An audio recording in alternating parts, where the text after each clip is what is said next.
Estamos de vuelta para platicar, como le contaba, con el doctor Alejandro Macías, epidemiólogo, quien fuera comisionado contra el virus de H1N1 y que yo le reconozco que ha jugado un papel muy importante, pues, difundiendo información. Le decía, doctor, hasta respondiendo en Twitter a las inquietudes de sus muchos seguidores. ¿Cómo está, doctor? Bien, Mario, me da mucho gusto estar con tu auditorio. Buenas Se tardes. va a sentir raro cuando salgamos de esto, si un día salimos de esto, que ya no tenga todo el mundo escribiéndole y preguntándole cosas, yo creo, ¿no? No, fíjate que yo ya había vivido una situación semejante en 2009 cuando fui comisionado de influenza.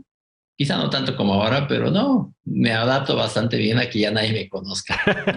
Muy bien, doctor. Oiga, pues a ver, el tema obligado es en qué punto nos encontramos, porque hay señales encontradas, francamente. Por ejemplo, Estados Unidos implementan estas medidas de que ya el cubrebocas, incluso para espacios cerrados, lo empiezan a levantar las restricciones. El otro día, esta semana, en la mañanera, el presidente, alguien le pone la pregunta y él dice, bueno, pues hay que preguntarle al doctor López Gatell. Y por otro lado, vemos noticias que China tiene un brote importante, vemos noticias que en Europa empiezan a tener otra vez señales de crecimiento.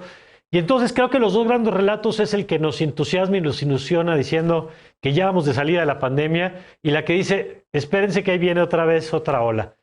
¿Cómo estamos? ¿En dónde estamos, doctor?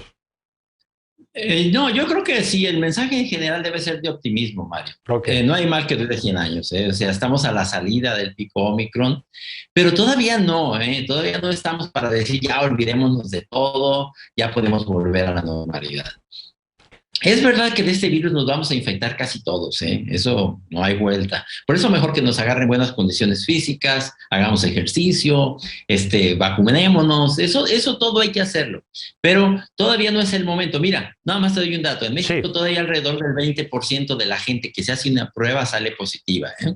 Entonces, internacionalmente, por ejemplo, en Europa reconocen que para que digas que ya pasó la etapa pandémica hay que estar abajo del 5%. Nos falta todavía un poquito, hay que aguantar. No es como correr un maratón y salirse en el kilómetro 41 a agarrar un taxi, no se vale. Ya, de acuerdo.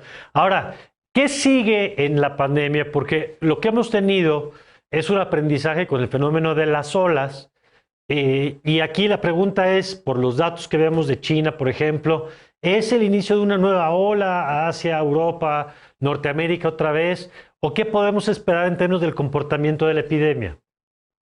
Mira, en México todavía puede haber algunos repuntes, ¿eh? Yo no creo que ya llegamos a una situación catastrófica que otra vez estemos a pico como el pico Omicron y que se nos vuelvan a llenar los hospitales, que se nos colapsen algunas cosas. No, en China hay que decir que la situación es muy peculiar porque en China prácticamente no han tenido infección. Recuerden Ok. que ellos jugaron a transmisión cero. Entonces, aunque tienen algún nivel de vacunación, prácticamente nadie se había infectado. Entonces todavía tienen que pasar por mucho de lo que ya pasamos.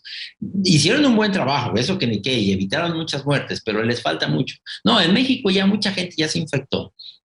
Y además, la gente que ya se vacunó, entre la inmunidad natural y la de las vacunas, ya tenemos un buen nivel de vacunación. Yo creo que nos faltan jóvenes y niños, ¿eh? Ujú. Pero ya no va a ser lo mismo en México. En México ya lo que haya seguramente ya no nos va a causar una situación catastrófica. En ese sentido podemos ser optimistas, ¿eh? Ok, eso es muy importante. Ahora, siendo optimistas, con lo que nos acaba de explicar, déjeme plantearle dos cosas. Uno, el tema de los recontagios o las personas que ya tuvieron y les vuelven a contagiar.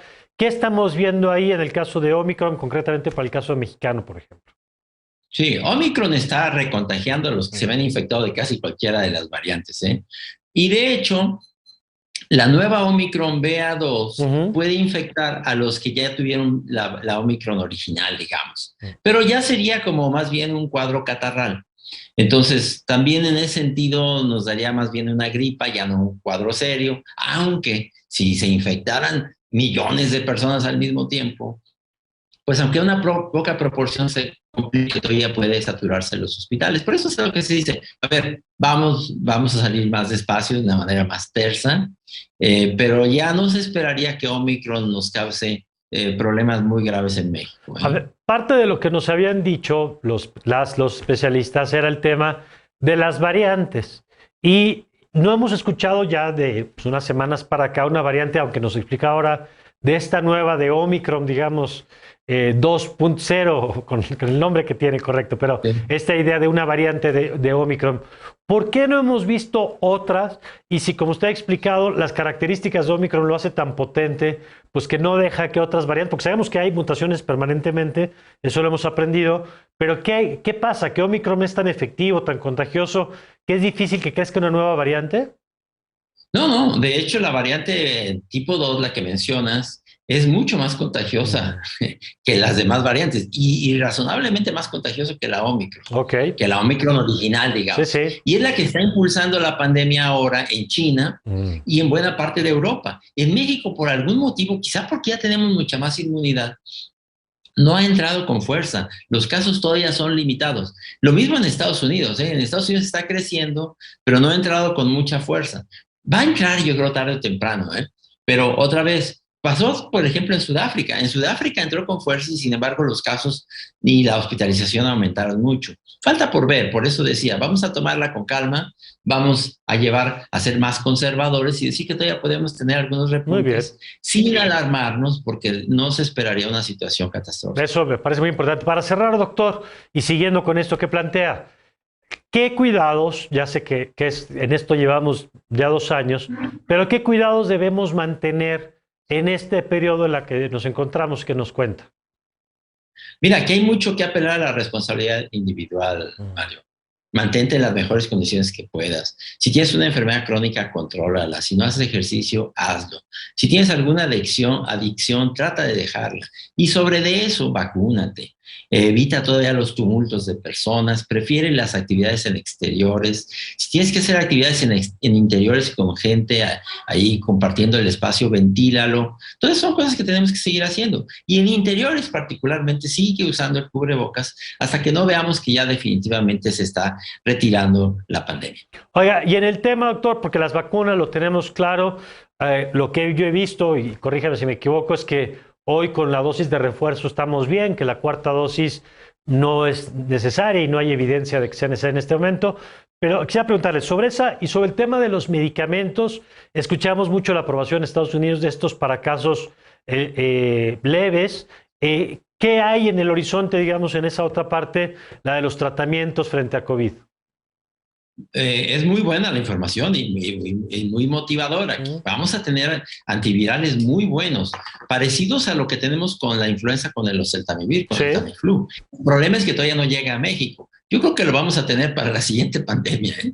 Pero sí, hay un antiviral muy bueno, particularmente el Paxlovid, que es el de Pfizer, que es muy buen antiviral. Y seguramente ahora, por ejemplo, en China, que van a entrar muchos casos, para ellos sería una muy buena opción. Para nosotros, qué bueno que lo tuviéramos, ¿eh? Pero si no lo tenemos, yo creo que lo vamos a tener pues para la siguiente pandemia, porque en esta creo que ya se hizo mucho el daño de lo que se tenía que hacer. Y el tema que usted apuntaba, la vacunación de niños y jóvenes, ¿no? Como el tema pendiente.